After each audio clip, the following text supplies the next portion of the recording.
Doctor Sandeep, जरा एक दो चीजें, इसलिए मैं ये सारी चीजें पूछ रहा हूं कि अब दुनिया में मीडिया और कंट्रोल कौन कर रहा है मीडिया को, ये एक बड़ा हथियार है। मतलब आ, किसी भी ताकतवर आदमी, किसी भी नेता, किसी भी पॉलिटिशियन के लिए मीडिया का कंट्रोल बहुत जरूरी है।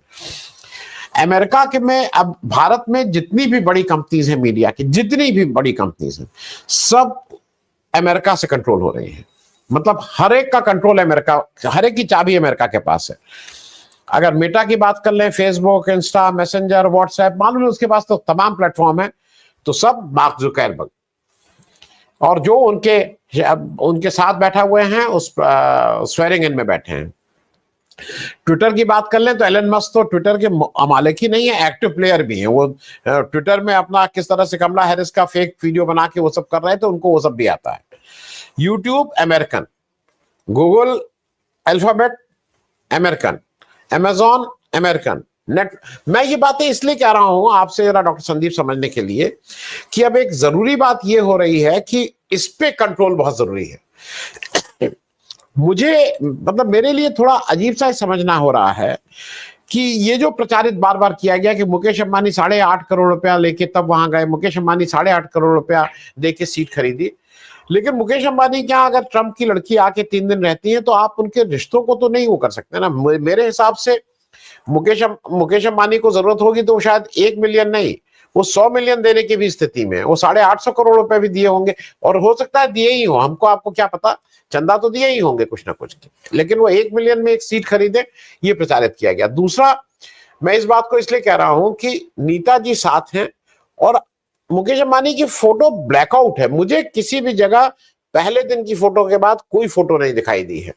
मैं डॉक्टर संदीप इस रेफरेंस में इसलिए बात कर रहा हूं कि मुकेश अंबानी ऑयल रिफाइनरी चलाते हैं, ड्रिल बेबी ड्रिल हो रहा है, रशा है, एलन मस्क से उनकी राइवलरी है। इन सब माहौल में आपको लगता है कि ये जरा मीडिया भी अब पे भी कंट्रोल को लेके थोड़ा दौड़ होगी? यहां तो भाई सरकार है, इसलिए अडानी जी सरकार के थ्रू कंट्रोल करेंगे। जी, देखिए, मीडिया जो हाउसेस हैं पहले से ही न्यूज 18 ग्रुप जो है वो उसको ओन करते हैं अंबानी जी, और एमजी मीडिया हाउसेस अडानी के साथ हैं। एनडीटीवी को भी उन्होंने खरीद लिया था, और ऐसा कुछ मुझे नहीं लगता कि इस तरह की कोई रिफ्ट है। इन लोगों को थोड़ा सा आश्चर्य हुआ क्योंकि इनको लगा कि मुकेश अंबानी जो हैं और उनकी पत्नी नीता अंबानी, उनके कनेक्शन इनसे भी ज्यादा मजबूत साबित हुए वहां जो ग्लोबल पॉलिटिक्स है या फिर ग्लोबल जो प्लेयर्स हैं उनके सामने। तो इस स्थिति में एक चीज तो स्पष्ट हो गई है कि जिस तरह से गौतम अडानी और सागर अडानी के खिलाफ यूएस में जो केसेस हुए हैं और उनकी सुनवाई होनी है, जो इंडैक्टमेंट हुआ है उनके खिलाफ, और उसकी वजह से एक तरह से जो भारत सरकार की छवि गिरी है अमेरिका के सामने, ये भी एक स्पष्ट मामला है।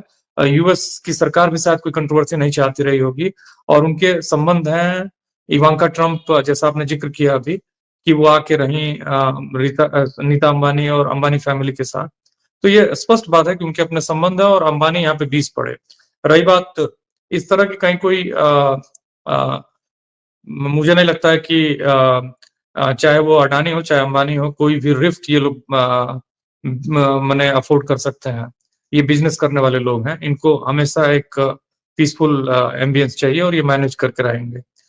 रही बात ड्रिल बेबी ड्रिल की, तो सही बात है, अमेरिका ये 2008 में ये मामला ड्रिल बेबी ड्रिल वाला इसने मजबूती पकड़ा था, और ट्रंप हर हालत में चाहते हैं कि उनकी जो डिपेंडेंसी है दुनिया के दूसरे देशों पे ऑयल और गैस के मामले में वो कम हो जाए। जो ऑफशोर ड्रिलिंग है उसमें यूएस कम से कम उसको एक्सप्लोर करे, और यूएस इतना बड़ा देश है कि वो आसानी से कर सकता है। और जो मीडिया वाली बात आपने कही कि चाहे वो मेटा हो, व्हाट्सएप, फेसबुक और ट्विटर माने एक्स, और ये गूगल और यूट्यूब, ये सभी यूएस से ही नियंत्रित होते हैं, कंट्रोल होते हैं, और इसमें कहीं ना कहीं बिजनेस इन्वॉल्व है। तो ये आसान नहीं है इनका एक तरह से निष्पक्ष रहना। और दूसरी बात कि अमेरिका एक बहुत बड़ा प्लेयर तो है पूरी दुनिया में, 25 ट्रिलियन की इकोनॉमी है, 35% दुनिया के जो अमीर हैं वो केवल अमेरिका से हैं। पूरी दुनिया के अमीर 35% वो अमेरिका से हैं। तो इससे स्पष्ट है कि ट्रंप ने जो आते ही जो उन्होंने शपथ ली है उसके आते ही उन्होंने जो जिस तरह की के निर्णय लिए हैं वो उनको दिखाना था, क्योंकि वो उस तरह की राइट विंग पॉलिटिक्स करके सत्ता में आए हैं। लेकिन ये उनके लिए एकदम आसान नहीं होने जा रहा है, क्योंकि ये सब मैक्सिको के लोगों को या फिर सैंक्शन लगा के वो दुनिया के दूसरे देशों से आए हुए लोगों को अगर रोक देंगे तो वहाँ केवल लेबर फोर्स ही नहीं है।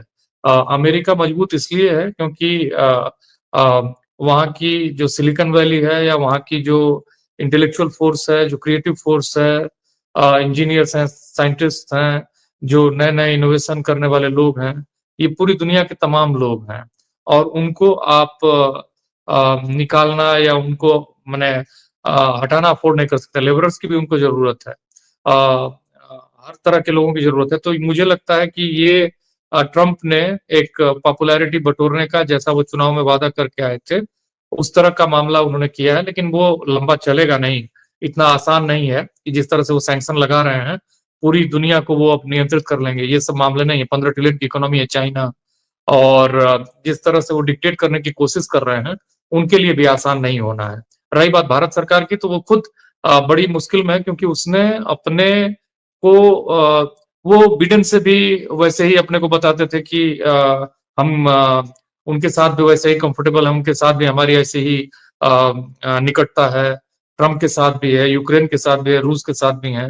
वो वैसे ही हैं जैसे बाबा साहब की आइडियोलॉजी के साथ भी हैं, गोलवलकर के साथ भी हैं, सावरकर के साथ भी हैं। तो ये संस्कृत में कहावत है, संशयात्मा विनश्यते। तो जो संशय में रहता है उसका विनाश तय है। तो भारत सरकार की जो विदेशी रिश्ते हैं उसका विनाश तो पूरी तरह से हो चुका है, क्योंकि चीन जिस तरह से डिक्टेट कर रहा है, जिस तरह से डैम बना रहा है ब्रह्मपुत्रा पर अपने वाले तिब्बत वाले हिस्से में, और जिस तरह से वो हर मामले में डिक्टेट कर रहा है, चाहे वो लद्दाख का मामला हो, जिस तरह से वो भीतर घुस आया है और सरकार को कुछ दिख ही नहीं रहा है। लगातार विपक्ष के दल उस पर सवाल उठा रहे हैं। तो मुझे नहीं लगता है कि भारत सरकार की जो विदेश नीति है वो कहीं से भी प्रभावशाली है और आने वाले समय में बहुत मुश्किल होने जा रही है भारत को। भारत इतनी बड़ी आबादी के साथ केवल 3.5 ट्रिलियन की इकोनॉमी है। बहुत कई स्तर पर चुनौतियां होंगी भारत के सामने और सही बात है कि ट्रंप स्वाभाविक है कि जितने भी सत्ता के स्ट्रक्चर्स हैं उससे वो फायदा उठाएंगे। मीडिया उसमें सबसे महत्वपूर्ण है और पूरी मीडिया माने पूरी दुनिया की मीडिया आपने जैसा जिक्र किया वो अमेरिका से ही कंट्रोल हो रही है। ये जो डिजिटल मीडिया है, यूट्यूब है, पूरी मीडिया, गूगल, सब कुछ कंट्रोल हो रहा है। तो बहुत आसान नहीं है और ट्रंप अपने हिसाब से चीजों को करना चाहेंगे और करने की कोशिश भी करेंगे और मुझे लगता है जी कि ये जो चीजें दिखाई जा रही हैं कि भारत में बहुत कुछ अच्छा है। भारत के पास कोई विकल्प नहीं है, वो कुंभ ही दिखा सकता है, दूसरी चीजें दिखाने लायक बची नहीं है।